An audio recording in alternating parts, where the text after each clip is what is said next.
Ustedes han visto la película El Señor de los Anillos, cuando están en las minas de Moria, intentan entrar en un espacio muy difícil de abrir, unas puertas muy misteriosas, pero están intentando encontrar la palabra que conjura y abre las puertas.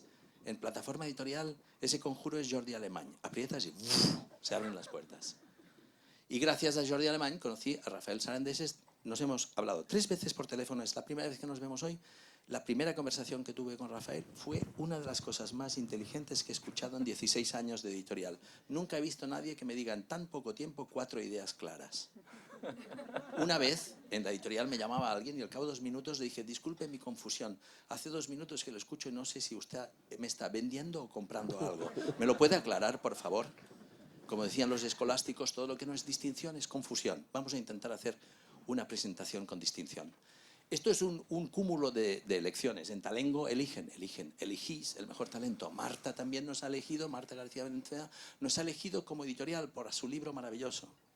Aquí hay un montón de personas que eligen libros, que eligen personas, que eligen talento, que eligen qué hacen en Madrid a las 7 de la tarde. Umbral decía, en Madrid a las 7 de la tarde o das una conferencia, te la dan.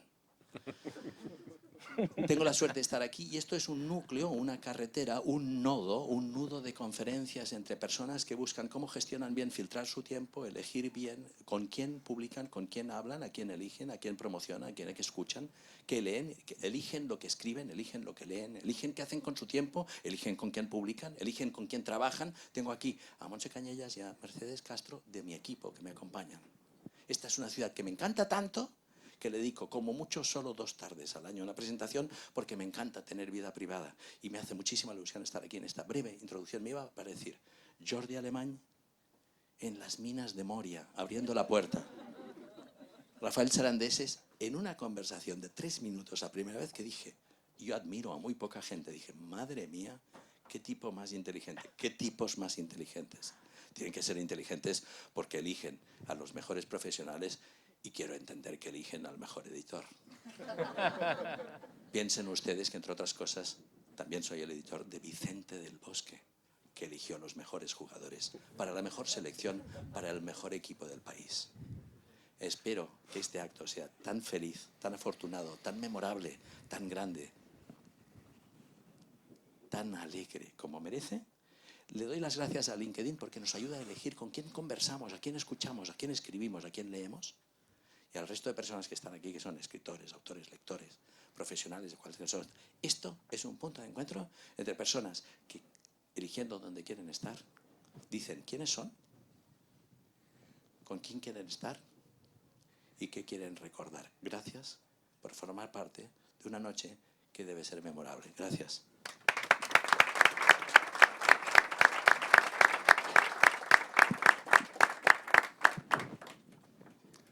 Bueno, supongo que me toca. Ya me han presentado afortunadamente porque autopresentarse a mí al menos me cuesta bastante.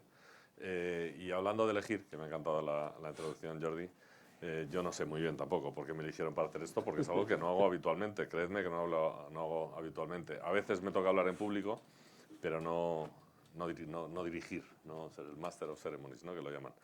Pero bueno, me lo propuso Rafa, al que sí conocía. A Jordi nos conocíamos solo virtualmente, de hecho, de algún chat, de alguna conexión por LinkedIn. Y no supo decir que no, sinceramente. Tampoco me he arrepentido de la decisión, pero no supo decir que no. Digo, bueno, pues se hace, ¿no? Se hace. Pero bueno, dicho esto, hemos venido evidentemente a hablar de ellos y de su libro. Lo primero que se nos ocurre, la pregunta más obvia, y perdón por ser tan obvio, es preguntaros, y te pregunto a ti, Jordi, ¿cómo surge esto? No tanto como lo escribís, porque supongo que 4 manos escriben repartiéndose el trabajo, y eso lo podemos intuir todos, y se intuye y se entiende leyendo el libro. Pero ¿cómo surge? Porque yo creo que es interesante, ¿no?, saber el origen de las cosas. No hace falta que contéis por qué elegís a este editor, porque creo que ya nos ha quedado a todos claro. Pero ¿cómo surge escribir sobre esto?, que es un tema interesante, que es un tema abordado de muchas formas y comentado de muchas formas, con lo que supongo que tuvisteis ahí la reflexión de vamos a contar algo bueno, algo fuerte, algo potente. ¿Cómo surge?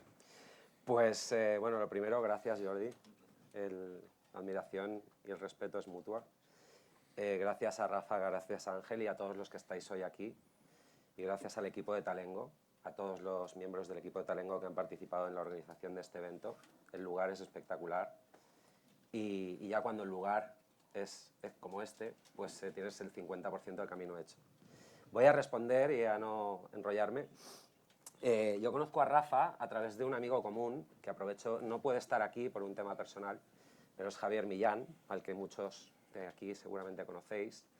Y yo le llamo un día, porque Javi es un conector, vamos a hablar del término conector a lo largo de la tarde de hoy, y le digo, Javi, necesito a alguien con un intelecto brillante para mantener conversaciones con él acerca de temas que están muy pisoteados, como acabas de decir, liderazgo, carrera profesional, talento, pero que tenga una mirada diferente, que aporte cosas frescas, nuevas. Y me dice, tienes que hablar con Rafael Sarandeses. Y automáticamente le pido el número, le llamo y le digo, oye, me han dicho que eres una mente brillante y yo siempre que puedo me acerco a ver si se me pega algo, ¿no? Digo. Y con la amabilidad que le caracteriza, pues me dijo, cuando quieras hablamos. Hablamos y hubo amor a primera vista, hubo química, los cerebros se conectaron.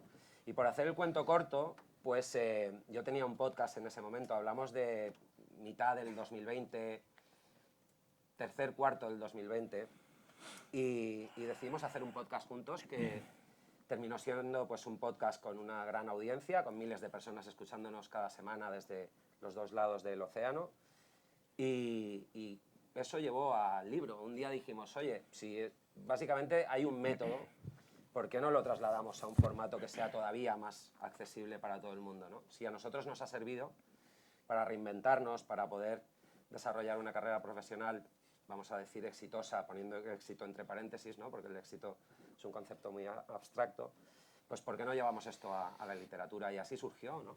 Así fue como nace el proyecto, la verdad. Y pregunta que traigo desde el primer momento que me preguntasteis esto.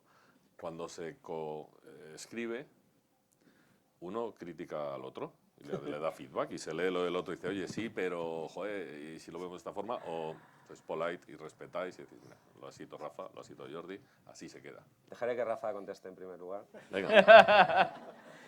A ver, aquí el reto, el gran reto es que Jordi y yo tenemos voces muy diferentes. Y entonces, claro, un libro que tiene que de alguna manera representar las dos personas, ¿no? Las dos maneras de pensar que se plasman en la manera de escribir. Yo soy de frases mucho más cortas, Jordi de frases más largas. O sea, hay luego cosas que hay que conjugar y al final, pues oye, nos vamos dando un poquito de cera y vamos diciendo, oye, esto aquí te has enrollado y aquí es muy escueto. Y sale. Al final, yo siempre digo que un libro lo escribes porque te sale de dentro. Luego el trabajo es maquetarlo, es ordenarlo, pero te sale de dentro. No puedes no escribir el libro. Y eso es un poco lo que nos pasó. Entonces, ponernos luego de acuerdo en cómo formateamos un poquito la edición del texto, y además con la gran ayuda del equipo de Jordi, pues se hace más fácil de lo que parece. Pero eso alabo la valentía, porque la posición fácil es la otra, ¿no? Supongo, aunque entiendas que estás aportando a tu libro. Bien. Oye, puestos a jugar a hinchar el ego de Rafa, yo también sé. Ya lo ha hecho Jordi, ya lo ha hecho Jordi. Rafa, autoridad tienes, leyendo tu perfil, leyendo tu trayectoria, autoridad para hablar de reinvenciones y de carreras, por cierto, perdón por la broma fácil, pero de reinvenciones tienes. Entonces, dicho esto, nos gustaría que compartas alguna anécdota que se refleje o no en el libro sobre lo fácil o lo difícil que te ha resultado reinventarte, cambiar radicalmente 180 grados de rumbo en varias ocasiones ya. Sí, a ver, esto es como la broma aquella, un poco medio soez, te felicitan por el niño que has tenido, pero no te preguntan por lo que te ha costado tenerlo, ¿no? Las carreras profesionales, dice Stanford que tienes 3,5 identidades diferentes dentro de ti si combinas todo lo que traes en la mochila y lo que eres de una determinada manera, ¿no? En mi caso, pues he tenido experiencias más o menos fáciles. Yo creo que África fue un momento muy educativo y también con una cierta componente de dificultad, porque tuvo un coste económico y familiar importante. Yo venía de trabajar en un banco de inversión ganándome muy bien la vida y durante 3 años estuve pues, básicamente viviendo de ahorros, levantando un proyecto con alguien que ahora es como un hermano mío que está ahí atrás, Gonzalo. Y realmente aprendí mucho y sobre todo aprendes mucho de ti mismo, ¿no? Cuando te pones un poco en esa muralla de lo posible y de lo que realmente tú eres capaz, aprendes mucho de realmente quién eres tú, ¿no? La Vuelta a España fue bastante más fácil de lo que parecía, porque al final, bueno, pues, digámoslo así, ya llevaba con un periodo de madurez de haber reinventado mi carrera varias veces y eso te da claves, ¿no? Que yo creo que fue un poco la chispa. La más difícil fue África, la más fácil quizá fue cuando volví de Italia por el 2000, después de haber quebrado una compañía que montamos de barcos en Milán, había dejado la universidad y cuando volví, básicamente le había pitcheado el astillero. Me fui, después de terminar mi carrera deportiva, con 21 años, empecé en Italia como CEO de un astillero que montamos en Italia a 300 kilómetros del mar.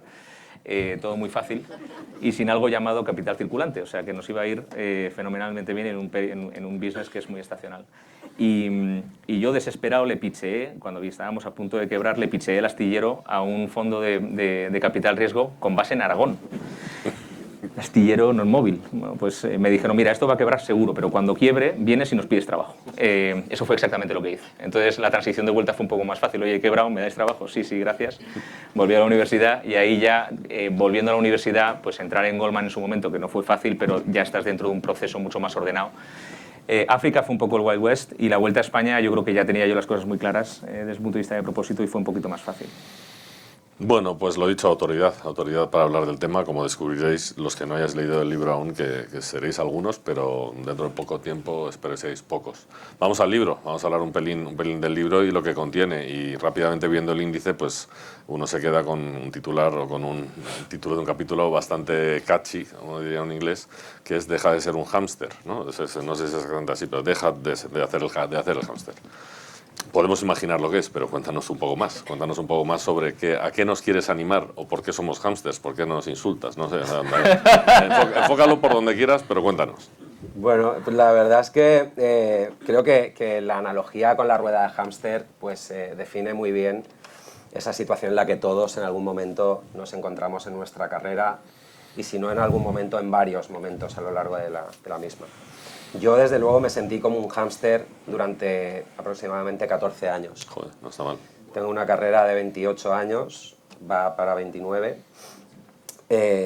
pero los primeros años no era capaz de identificar las puertas. No tenía el password, Jordi. No ponía alemán y se abría la puerta, sino que me chocaba contra el muro continuamente. Y me sentía, en infinidad de ocasiones, me preguntaba ¿por qué siempre promociona el tonto este de aquí al lado si no hace nada, si yo trabajo más horas, si yo doy mejores resultados? No es por mí, es una imagen. No, estaba hablando en sentido figurativo, efectivamente. Pero me frustraba porque no entendía cómo se abrían las puertas hacia el siguiente nivel. No sabía cómo pasarme el nivel del juego. Y esto pues te desgasta, te frustra, estás continuamente bueno, pues poniendo todo lo que tienes, pensando que la carrera profesional es 100% trabajo y que cuanto más trabajes, porque es lo que nos enseñan en casa, en las escuelas, ¿verdad? Tú sacrifícate, sé paciente, sé humilde, perfil bajo y todo llega. Y es mentira.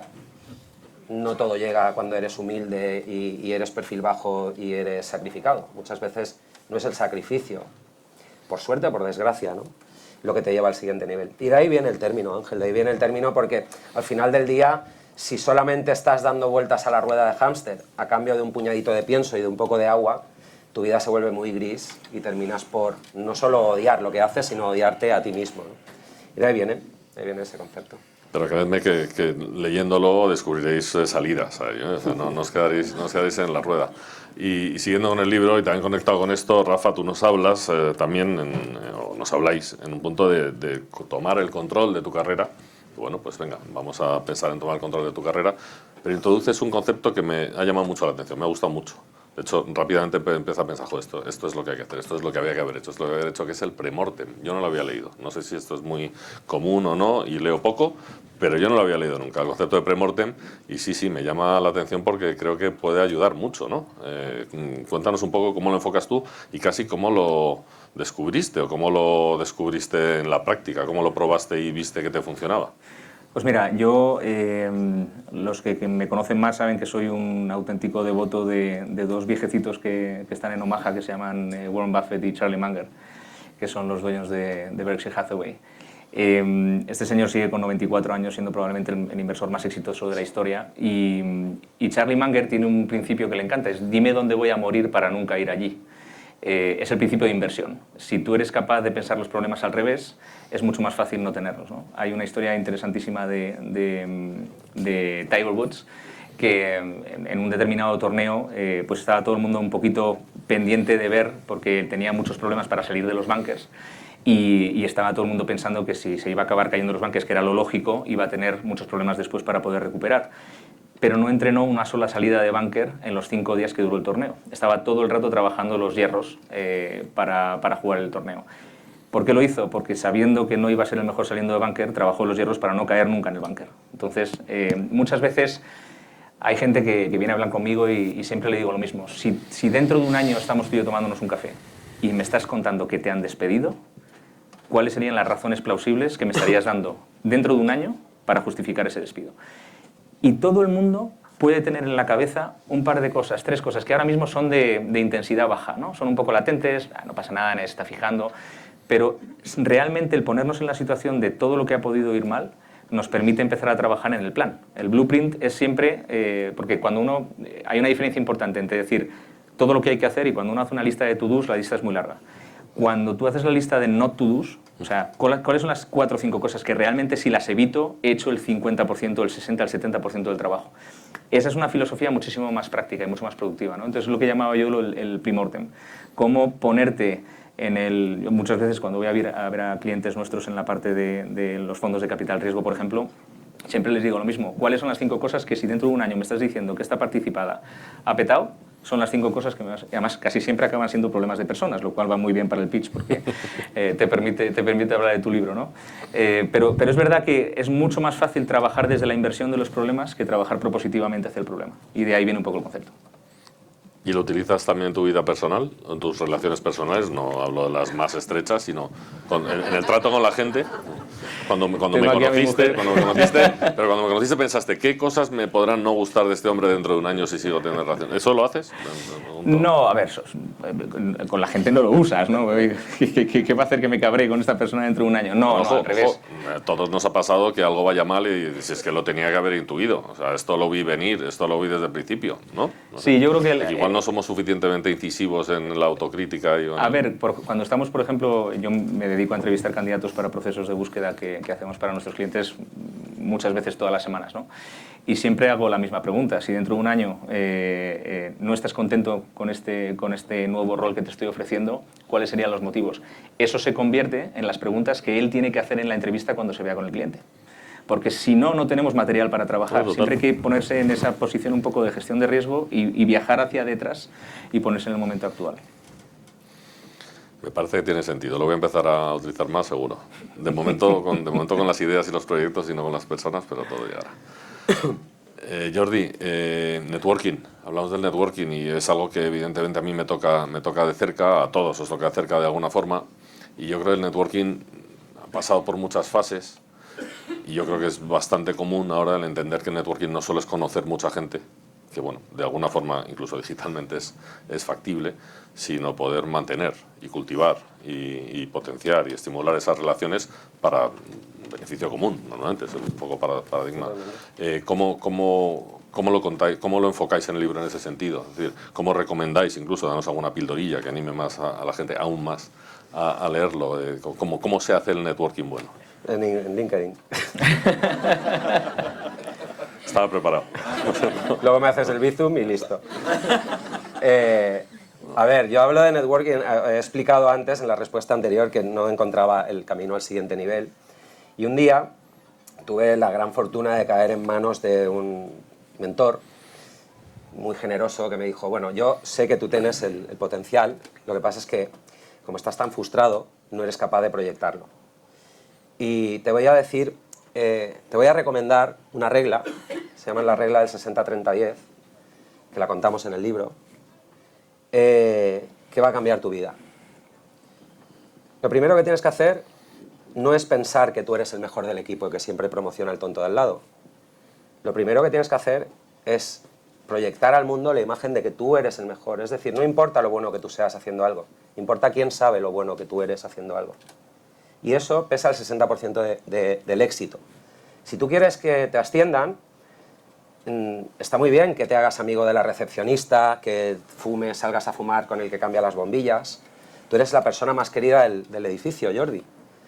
Pero en el radar de los que toman la decisión de decir Jordi va a ser el que va a liderar el próximo gran proyecto, no aparece tu nombre. Entonces, una cosa es hacer amigos y otra cosa es hacer networking, por mucho que nos duela reconocerlo. Y a la hora de construir una red, 60% del éxito depende de la cantidad de multiplicadores que existan en tu red. Un multiplicador es una persona que cumple con 3 criterios, básicamente. Una, es una persona con autoridad, con reputación. Es decir, es una persona que te puede abrir puertas. 2, sabe que tú eres bueno haciendo algo. Y 3, consistentemente, cada vez que te ha recomendado, tú has excedido las expectativas. Es decir, el trabajo hay que hacerlo.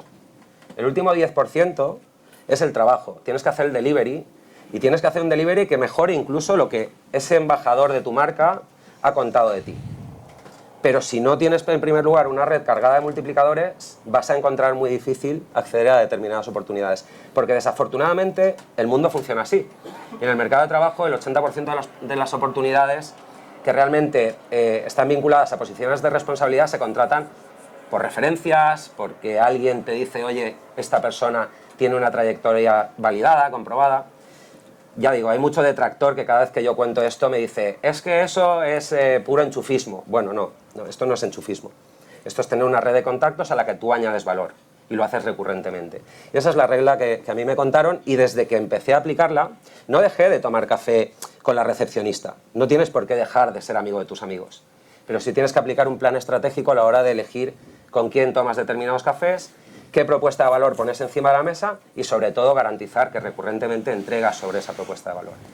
De eso va ese capítulo del networking y la marca personal. Y dentro de esa selección que haces, que evidentemente es deliberada, es concienzuda y entiendes que es una persona que te puede apoyar, factorizas en algo el factor afinidad y el factor, oye, además es una persona que me gusta, me cae bien, me lo paso bien, me aporta cosas, o este es una persona insoportable, egocéntrica, es decir, porque eso existe y la insoportable egocéntrica puede ser extremadamente útil en un momento dado.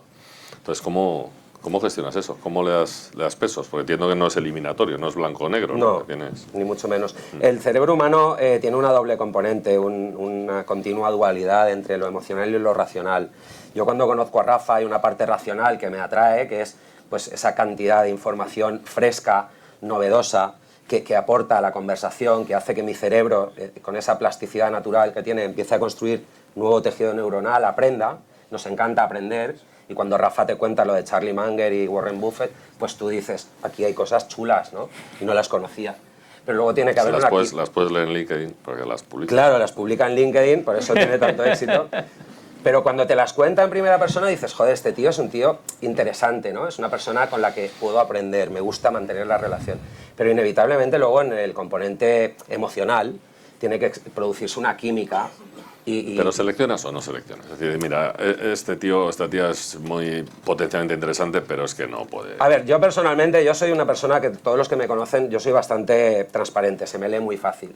Cuando alguien no me cae bien, se me nota a leguas que no me cae bien. Entonces me cuesta mucho intercambiar o establecer una relación, aunque haya interés común, con una persona con la que no me produce satisfacción pasar tiempo. Creo que no solo me pasa a mí, creo que le pasa a mucha gente. Lo que cambia seguramente es que yo pues, tengo menos filtros a la hora de mostrarlo, porque me sale de natural. No me arrimo, como se suele decir en lenguaje coloquial, a aquellos que no me hacen sonreír. Es que nos pasa. Entonces esto era más que preguntar a terapia. Digo, a ver si también te pasa a ti, cómo lo gestionas y tal. Perfecto. Hay un tema que, si nos importa, quería añadir y relacionado con lo que decía antes Jordi. Hay un libro que me encantó, que es la biografía de Michael Bloomberg, el fundador de Bloomberg, que contaba, y esto lo publiqué también en LinkedIn, un post que además tuvo mucho éxito, que básicamente él decía que él por las mañanas él trabajaba en una sala de trading, llegaba muy temprano a las 6 de la mañana y se iba pues, a las 7 de la tarde. Y él decía que él llegaba por la mañana y cuando llegaba era el primero que llegaba y estaba el número 2 de la compañía, que era el que le pedía un café, el que tal, el que se quejaba de que no había nadie en el floor todavía y solo estaba él y tal. Entonces, ese era su primer momento de la mañana. Y por la noche, cuando ya se había ido todo el mundo, quedaba él y el número 2, Great Fan. Y cuando hablaban, pues era en otra época, ¿no? Pero le pedía una cerilla, no sé qué, no sé cuánto, se quejaba de que no había nadie en el floor. Y decía, por la mañana me hacía amigo del número 1 y por la tarde me hacía amigo del número 2. Yo tenía 26 años. ¿Dónde estaba el resto de gente con 26 años? ¿En qué estaban pensando? Y yo, otro día lo comentaba con Nacho, que está por aquí, que ha venido, muchas gracias por venir, Nacho, cuando nos reunimos el otro día, y le decía, ahora mismo existe probablemente la mayor oportunidad de la historia para la gente joven que cree en el trabajo duro, en los resultados a largo plazo y en construir relaciones de largo plazo. Porque estamos con una generación que ahora mismo es muy cortoplacista, muy FOMO, y que, sinceramente, lo que vemos todos los días es que la ética de trabajo que existía entonces quizá no está existiendo ahora como antes, ¿no? Pues nunca como ahora ha existido una oportunidad tan asimétrica para aquellos jóvenes que realmente entiendan que lo que funcionaba hace 30 años sigue funcionando hoy. Y eso es una parte también muy importante del networking, el que tu propio trabajo te sitúe en conversaciones y esa ética de trabajo te sitúe en conversaciones y en entornos donde se genere valor. Es que el estar en el sitio adecuado, en el momento adecuado, es una parte muy importante de nuestra vida. Totalmente entendido y entendible. Han cambiado las cosas lo suficiente como para planteárselo de otra forma, en mi opinión, y es la última vez. No, si me diste mucha caña en el post cuando lo puse. Sí, ¿verdad? Sí, vale, sí. ahora entonces sigo pensando lo mismo. Y nos hablas también, Rafa, siguiendo con el libro de identidad, de nueva identidad, de generar una nueva identidad, que da un poco, oye, es positivamente provocativo, pero da un poco de campo a la reflexión, como poco en los tiempos que vivimos, con identidad digital, huella digital y todo lo que hacemos cada día en nuestros ámbitos físicos o digitales.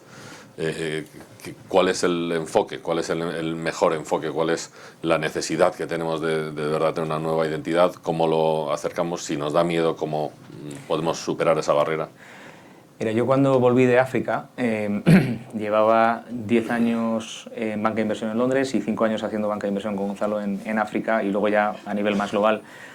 Y uno de los motivos por los que dejé esa línea de trabajo y decidí entrar en la industria en la que estoy ahora es porque me había cansado de hacer deals, de estar en la operación, y lo que me apetecía más era crear los equipos de alto rendimiento que iban a hacer esas operaciones, ¿no?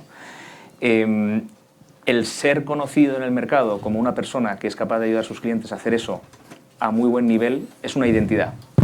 Entonces, al final, muchas veces yo le digo a la gente que no necesita un cambio de trabajo, lo que necesita es realmente decidir qué problemas quiere resolver con su trabajo. O sea, cuando tú dentro de 20 años te hagan una entrevista o dentro de 5 años te hagan una entrevista también, de nuevo, inversión, ¿no? Y te estén preguntando y seas el mejor en algo y te estén haciendo una entrevista donde tú quieras porque eres el mejor en algo y te están pidiendo que cuentes tu método, que cuentes tu historia, ¿de qué te van a estar preguntando? O sea, ¿en qué pomada has metido los dedos, ¿no?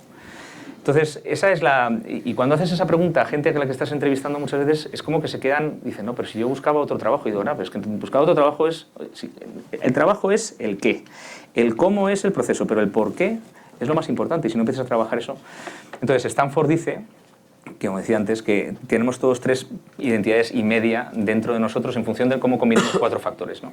Uno es aquello que se te da bien. A mí se me da bien vender, se me da bien conectar puntos, se me da bien a veces desentrañar lo complejo, ¿no? Pues oye, esos son lo que yo siempre digo, ¿cuáles son tus 3 superpoderes? ¿Qué se te da muy bien? Cuando estás al volante de los problemas que requieren eso, eres el mejor conductor que el 70% de la gente que conduce, ¿no? El segundo factor siempre es de lo que tú sabes mucho, de qué sabes mucho, de qué temas eres capaz de hablar largo y tendido con criterio. El tercero es la gente que conoces. Yo siempre digo, como decíamos antes del networking, ¿no? Tener un buen network es lo mismo que ir andando por el desierto y que de repente llegue un helicóptero, pare, te subas y te lleve tranquilo, sequito, con una botita de agua a donde querías ir más deprisa y mejor. Eso es una buena red, ¿vale? Pero lo que subyace en la base siempre es el propósito. ¿Qué te apetece? O sea, ¿por qué quieres ser conocido? ¿Qué reputación quieres tener en el mercado?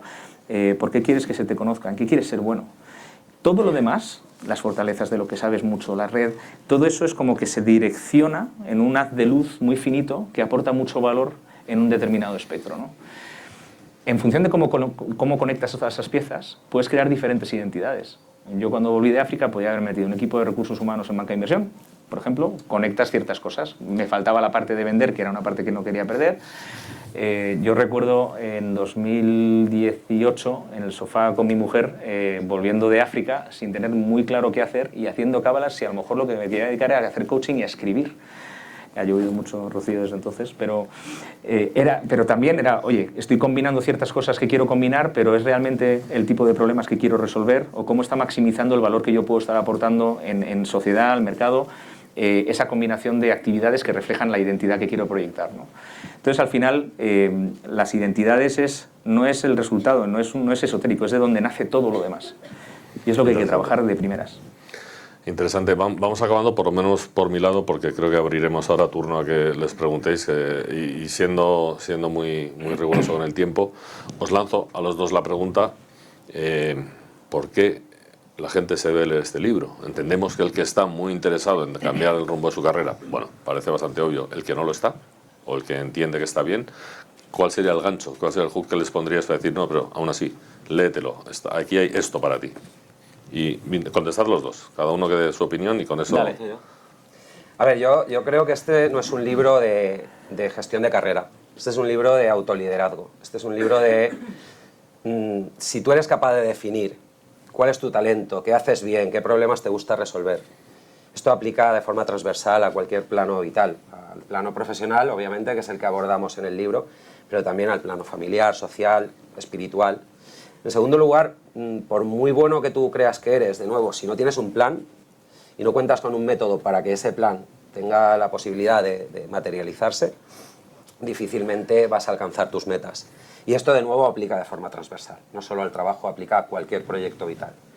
Todo ese contenido, ese método, esa capacidad de mirar de forma introspectiva hacia quién somos, por qué hemos llegado hasta donde estamos y hacia dónde queremos ir, es lo que el libro te cuenta. Yo creo que más allá del estadio en el que te encuentres de tu carrera, te estés reinventando o estés cambiando de trabajo o buscando un ascenso, vas a encontrar en el libro muchísimas herramientas que tienen aplicabilidad inmediata en tu día a día, independientemente de cuál sea el propósito que andas persiguiendo.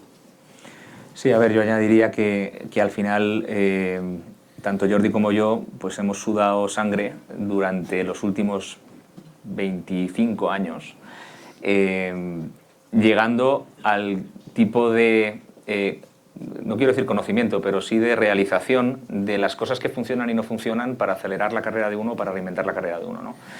Y nuestra manera, de alguna manera, de dejar un legado, o sea, que lo que hemos vivido importe, ¿no? y que tenga un impacto en gente que ahora mismo coja ese libro como a lo mejor su primera referencia de qué hacer con su vida profesional, es, yo creo que, más allá de lo que Jordi nos pueda acabar pagando por las ventas de los libros, ¿no? Pero va mucho más allá, es realmente el impacto que estamos teniendo en gente joven y no tan joven. A nosotros os sorprenderíais la cantidad de gente de entre 40 y 45 años que viene a hablar con nosotros porque está en ese momento en el que se han dado cuenta que llevan 20 años haciendo cosas que no querían hacer. Es que es un tema bastante trágico. Entonces, lo que vais a ver en el libro es real, lo hemos vivido, lo hemos puesto en un formato que es asequible porque le hemos metido un poquito de metodología de coaching para que el flujo de la información y la manera en la que se van ganando espacios a esa acción se vaya haciendo de una manera que sea empoderante, que le permita a la gente realmente tomar las riendas. Y yo creo que está hecho con mucho cariño, está hecho con esa sensación de, oye, si esto un día nos llega una reseña y nos dice alguien, oye, este libro ha cambiado mi vida y me ha permitido cambiar de trabajo, decidir que iba a hacer otra cosa completamente diferente, pues yo creo que el objetivo estará cumplido. Como bien dices, y cerramos con esto, además, como estáis escuchando, no es un libro teórico, es un libro práctico, te cuenta cómo hacer un plan, pero de eso no vamos a hablar porque para eso, evidentemente, tienes que comprar el libro y leerlo. Muchísimas gracias. Ha sido un placer más fácil de lo que pensaba facilitar esta conversación y haceros estas pequeñas preguntas. Y yo creo y desearía que les hicieseis vosotros algunas preguntas que trajeseis de casa o que hayan surgido hoy. Necesitaremos a alguien que pase el micrófono, por favor, gracias, pues estamos retransmitiendo. Así que alguien que se anime, alguien que rompa el hielo. Es horrible si nadie levanta la mano, con lo que espero que haya alguien, pero horrible, ¿eh? Espero que haya alguien que se anime. Hay un montón de preguntas que hacer. Ahí tenemos uno. Bravo por... Gracias, Pam. Voy a aprovechar para beber. No veo nada con la luz. Menos mal que tenemos aquí el equipo talengo. En primer lugar, enhorabuena a los dos. Y, a los tres, ¿no? Bueno, a los tres. Y la pregunta es, oye, en este proceso de escribir el libro, Rafa, a ti que eres mucho de puntos, ¿qué dos cosas diríais que habéis aprendido después de escribir este libro y que os lleváis como aprendizajes potentes después de pasar por este proceso? Mira, para mí hay una obvia y que además es una reafirmación de cosas que aprendo semana tras semana. Hasta que no escribes lo que piensas, no sabes lo que piensas.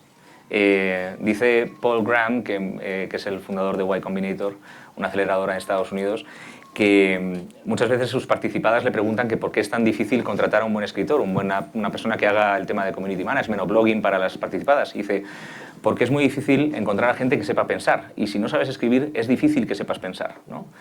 Y es una versión quizá un poquito radical, pero que yo creo que explica el punto. El haber escrito este libro, personalmente a mí me ha permitido entender realmente ese cuerpo de trabajo y esa conceptualización y puesta en práctica con ejemplos de 20 años pasados, ¿no? Es algo que te permite realmente reaprender. Es como cuando das clase, Richard Feynman siempre decía que la mejor manera de aprender algo es intentar explicárselo a un chico de 12 años. Pues es un poco lo mismo, ¿no? Es ese cerciorarte de que cuando escribes es cuando realmente ves los agujeros que hay en tu conocimiento y es cuando te das cuenta de dónde hay que poner cemento para que las cosas fluyan. ¿Tú, Jordi? ¿Alguno por tu parte, Jordi? Sí, a ver, para mí el proceso ha sido muy interesante porque este libro realmente es una precuela de Liderazgo Imperfecto y yo, por cuestiones que no vienen al caso, tuvimos que poner este libro on hold un breve periodo de tiempo y la verdad es que en el proceso inicial con Rafa descubrí que lo que yo creo que sé es nada comparado con la información que existe en el mundo. Es un poco en línea con lo que dice Rafa. Rafa apunta mucho, cruza muchas referencias, lo cual es fantástico, sobre todo en un libro. Pero es que además de esas referencias, cuando tú lo llevas eso a tu día a día y lo aplicas, por ejemplo, el método inverso, ¿no? Lo que hablaba de Charlie Munger, de no trates de buscar el ascenso, qué cosas te van a hacer ascender, sino qué cosas te pueden hacer que mañana te despidan, ¿no? Todas estas, vamos a decir, fuentes de conocimiento que suenan maravillosas, hasta que no las aplicas, no tienes constancia de si realmente funcionan o no. Y la verdad es que con este libro a mí me ha sorprendido porque cuando lo leo y lo repaso, y me lo he vuelto a leer un par de veces en el último mes y medio, casi cada una de las herramientas que compartimos la he podido poner en práctica en infinidad de ocasiones con éxito. Yo me reinventé hace 3 años con la pandemia. De repente cerré un negocio y me puse a hacer un podcast, ¿no? Y en el libro explicamos, en un capítulo que está escrito por Rafa, explicamos lo de las identidades múltiples, las triples identidades o las 3 identidades que te gustaría desarrollar. Bueno, pues esto que suena muy bien aquí en una sala, que os lo contamos y decís, joder, qué concepto más disruptivo y más maravilloso, si no lo pones en práctica no sabes si funciona o no. Escribiendo el libro descubrí que muchas de las cosas que pensaba que eran puras teorías, tienen una aplicación práctica muy sólida y creo que eso, sumado a la pregunta anterior, es algo que mucha de la gente que está escribiendo el libro nos está enviando feedback, está también corroborando. Oye, hay varios, no quiero destripar el libro, no quiero hacer spoiler, pero hay varios ejercicios que puedes hacer, están perfectamente explicados de una manera muy sencilla, y cuando lo haces, dices, realmente esto no es una teoría más. Esto es algo que tiene una utilidad.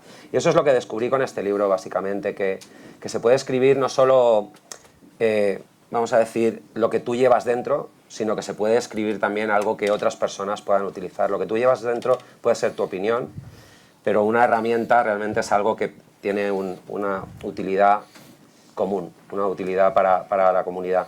Y eso es lo que yo me llevo del aprendizaje de este libro. El resto es que fue muy fácil. Escribir con Rafa realmente fue fácil. Lo ha escrito casi todo él, por eso no.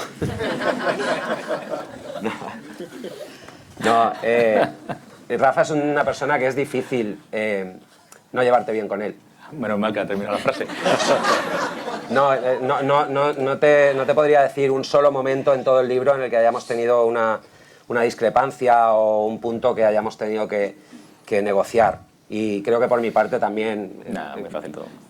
Cualquier cosa que ha surgido por parte de él, parte mía, en ese sentido no ha habido grandes aprendizajes, más allá de descubrir y corroborar que Rafa es una persona con la que me gusta hablar, trabajar, colaborar en general.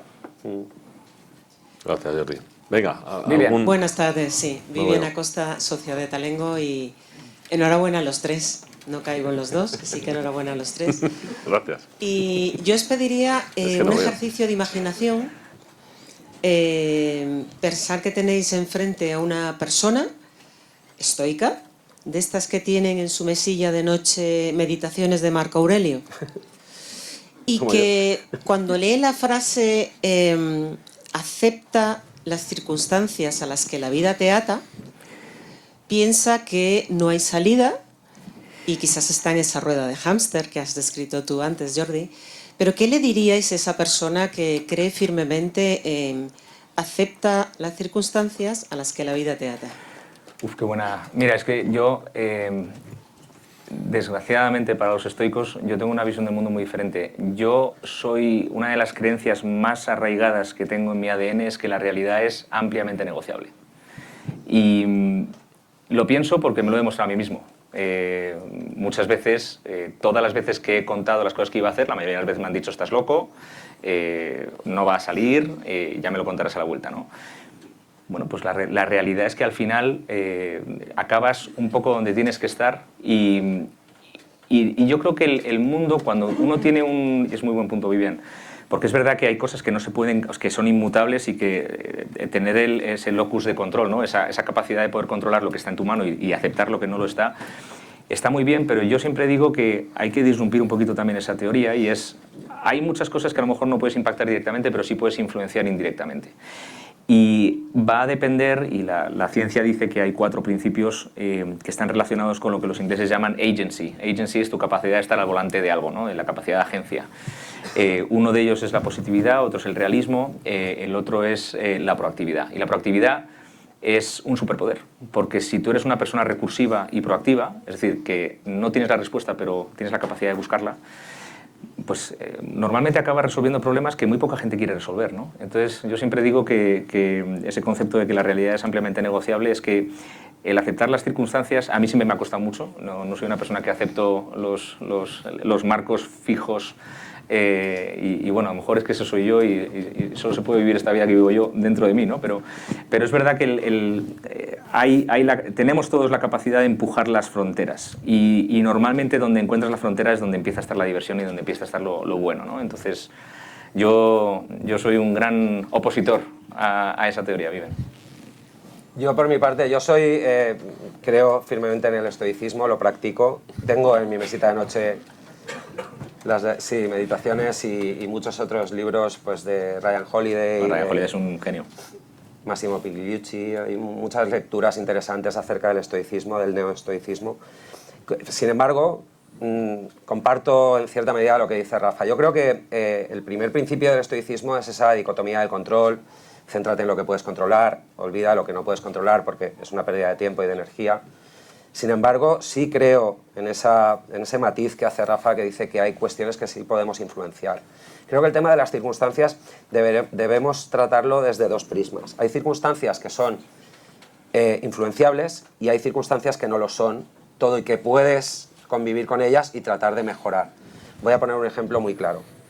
Si yo tengo síndrome de Down, mis posibilidades de hacer determinadas cuestiones están muy limitadas.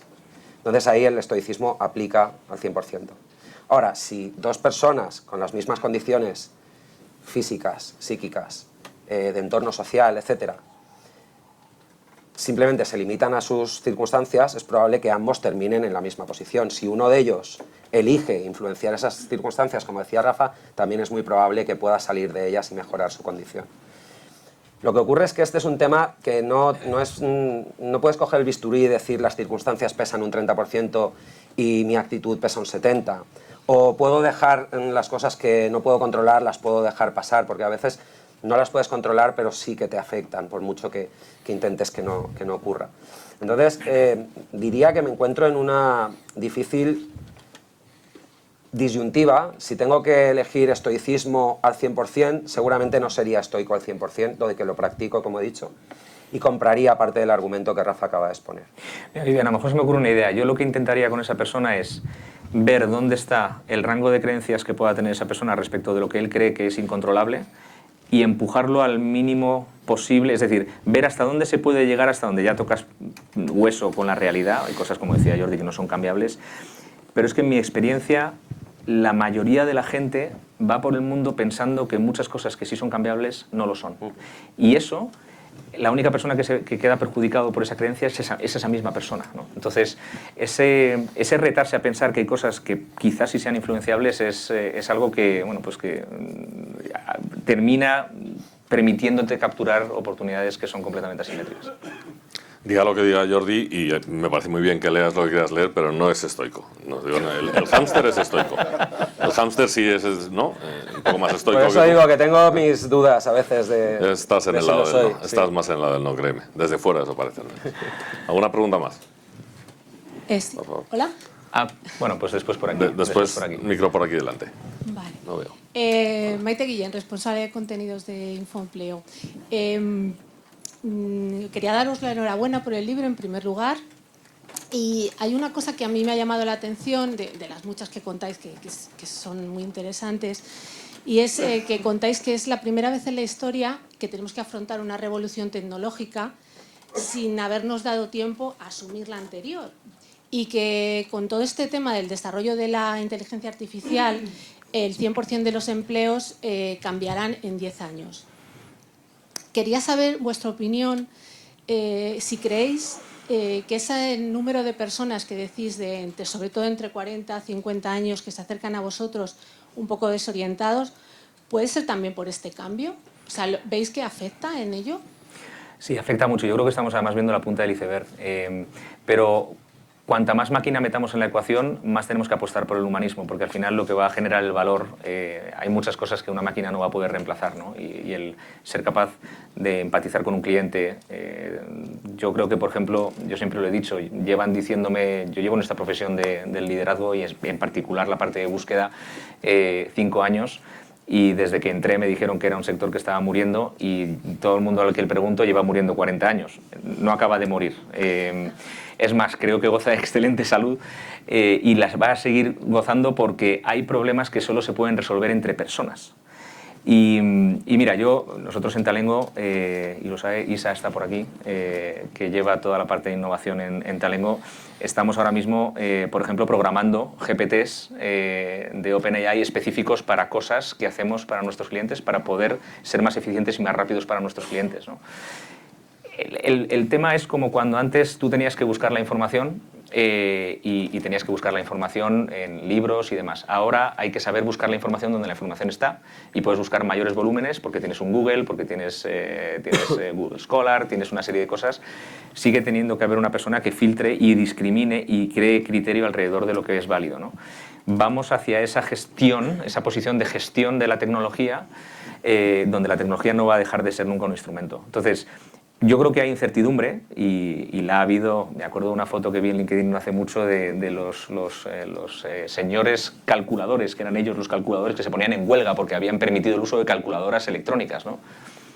Pues chico, eso tiene mala solución, pero es verdad que hay que ayudar a la gente a que pueda reorientar sus carreras hacia una posición en la que la tecnología se convierta en una ayuda y no en una amenaza.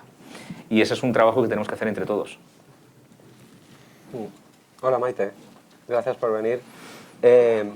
Sí, estoy muy alineado con Rafa. Una cuestión también que nosotros hemos hablado en muchas ocasiones es que antes nos chutaban una dosis de conocimiento de 17 años, ciclo primario, secundario, universidad y como mucho cuarto ciclo, un posgrado. Con esos 17 o 18 años de estudio sobrevivías con esa vacuna aproximadamente 35 o 40 años de carrera profesional. Hoy en día necesitas volverte a chutar una dosis de conocimiento cada año y medio, 2 años, porque no es que solamente que las cosas cambien más rápido, que sí, que efectivamente las cosas van mucho más rápido de lo que iban hace 10 años, 20 o 50. Es que además el grado de complejidad del mundo ha crecido muchísimo. El número de cosas que hay que aprender. O sea, yo no soy la persona más avanzada del mundo en el uso de inteligencia artificial, pero recientemente he impartido algún curso en liderazgo asistido por inteligencia artificial. Creo que estoy muy al día de todo lo que está ocurriendo con ChatGPT y con Midjourney y con alguna otra herramienta, las más populares, pero aún así entro en alguna base de datos de nuevas herramientas IA y hay 3.600 herramientas disponibles. Cada día. Cada día. Entonces digo, pero esto, ¿quién es capaz de aprender esto? Mi mujer le explota la cabeza porque ella era super user en Excel, sabía hacer macros y ahora lleva 2 años que no usa Excel y se ha girado, como aquel que dice, se ha levantado un momento a por un vaso de agua y cuando ha vuelto dice, pero si esto aquí Excel ya no lo usa nadie, ¿no? Porque ahora los Google Sheets con IA, etcétera, etcétera. Entonces, creo que no solo es la velocidad, sino también el espectro de herramientas que tenemos que utilizar lo que hace que esto sea difícil. Si a eso le unimos que no venimos preparados para ello porque el modelo educativo está un poco caduco en términos de lo que se nos enseña y del modelo en sí, de la carrera de estudios dura demasiados años para un mundo que cada 2 años está cambiando. Así que creo que por ahí es por donde tenemos que enfocarnos. Esa frase que decías de la adaptación a la tecnología que ya estamos afrontando, todavía no nos hemos adaptado, es un concepto, un libro fantástico de Thomas Friedman, que es un 3 veces premio Pulitzer, que se llama Gracias por llegar tarde, es un librazo, lo digo por si queréis meteros en esa... Hay que vender el nuestro, tío. Ya, bueno, pero yo no lo puedo evitar, no lo puedo evitar. Por aquí había una... Por aquí delante, sí, había un par de manos.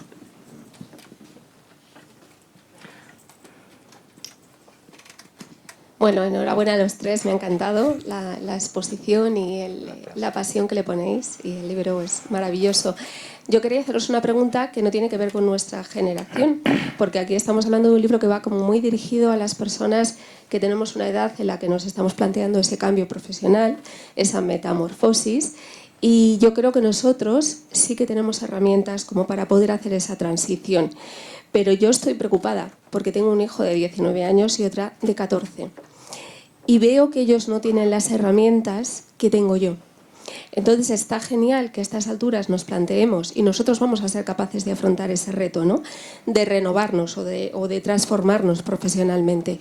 Pero ¿qué hay de las nuevas generaciones que sí que tienen esas skills tecnológicas, pero que no tienen habilidades de otro tipo que nosotros sí tenemos? Es decir, la pregunta concreta es, ¿yo puedo leer con mi hijo un capítulo concreto del libro que a él le pueda motivar? Porque hay un problema también de motivación y de no saber lo que quieren ni lo que son. Y ese tema me preocupa, porque veo eso, ¿no? Que sí que no tienen, y enlaza con lo que comentaba Jordi de la educación, es que no les enseñan habilidades que luego van a ser necesarias. ¿Vale? La pregunta básicamente es ¿qué capítulo del libro me recomendáis que me lea con mi hijo al lado? Gracias. Mira, ¿cómo te llamas? Luz. Mira, Luz, hay parte de lo que veis aquí en este libro es algo que yo empecé a dar clase en el IE a la gente que estaba haciendo el Master in Finance, que entraban con 19 años. ¿Vale?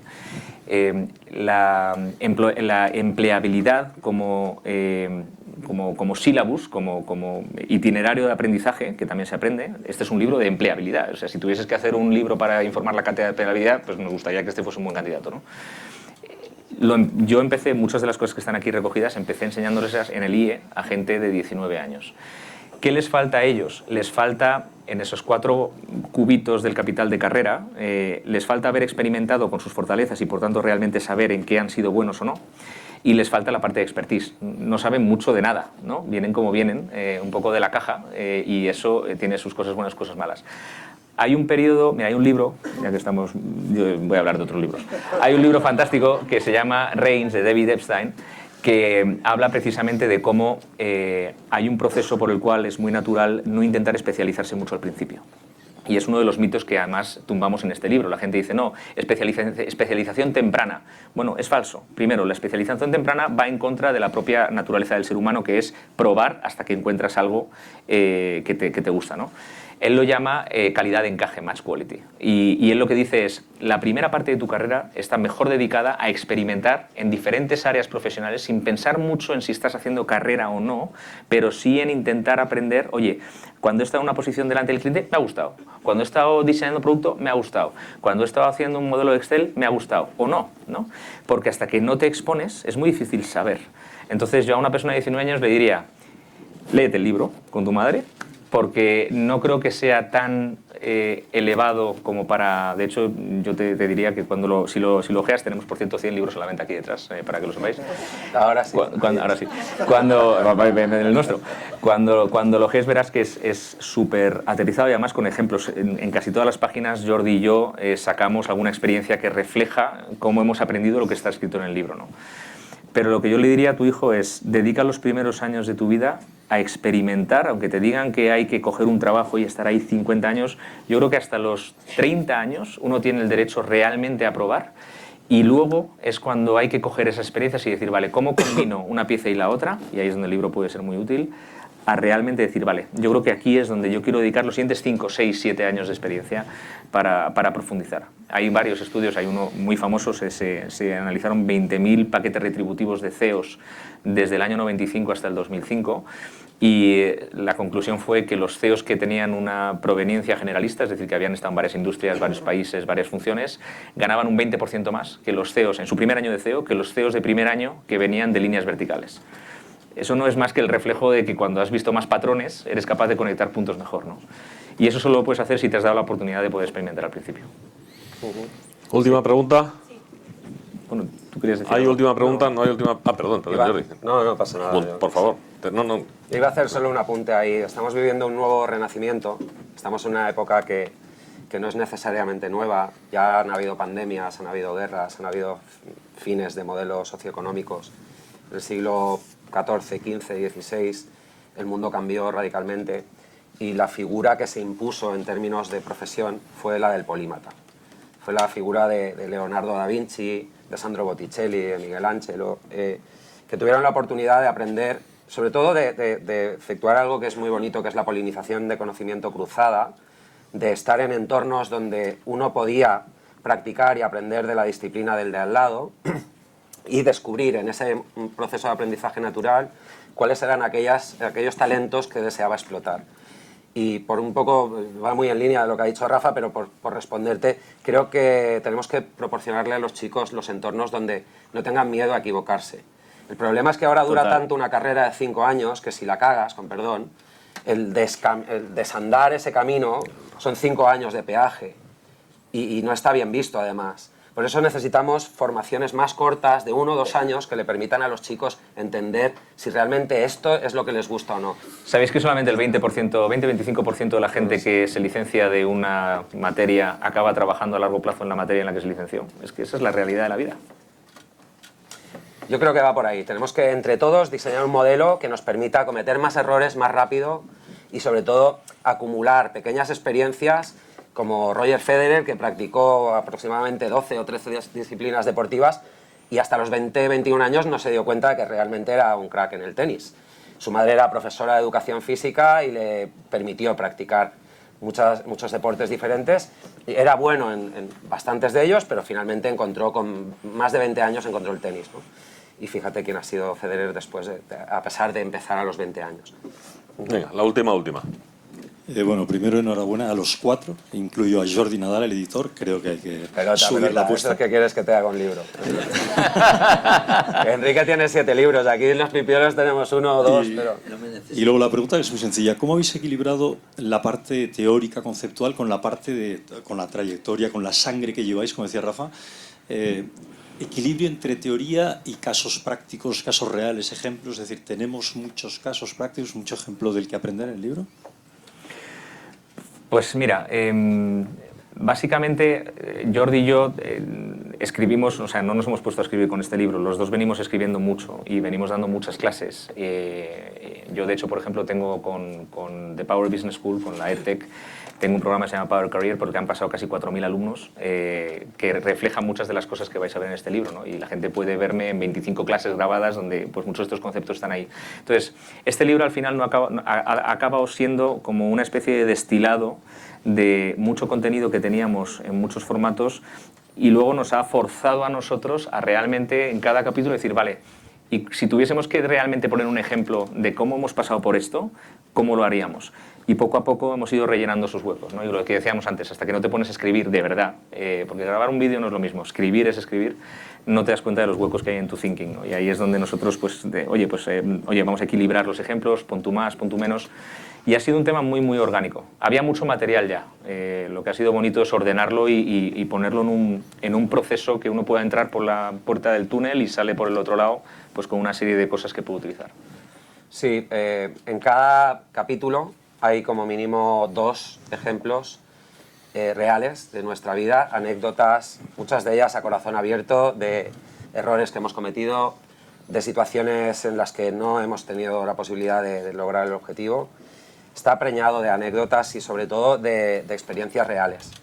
Y en ese sentido, cuando yo respondía antes que es un libro que escribiéndolo he aprendido muchas de las cosas que hacía sin darme cuenta que hacía y que además tiene una aplicabilidad inmediata, es precisamente por eso, porque nos forzamos a que cada capítulo tuviera un peso, un componente de practicidad y de aplicabilidad muy, muy importante. Pues hasta aquí hemos llegado, cumpliendo la hora destinada a esta charla. Hemos empezado un poquito tarde, llegamos un poquito tarde, pero nos perdonáis. Muchísimas gracias por estar aquí, por estar tan presentes, y se nota la presencia cuando estáis activamente observando a estos dos cracks, y se agradece muchísimo. Lo de los tres era una broma, evidentemente ellos son los dos protagonistas y de haber un tercero es Jordi Nadal. Y creo que tomamos algo ahora, ¿no? Se puede Sí, decir, claro, para hay un vino todos. español ahora. Hay vino español para seguir charlando sobre esto y para seguir conociendo a los artistas. Os firman el libro. Entonces, Gracias por muchísimas venir. gracias. Gracias.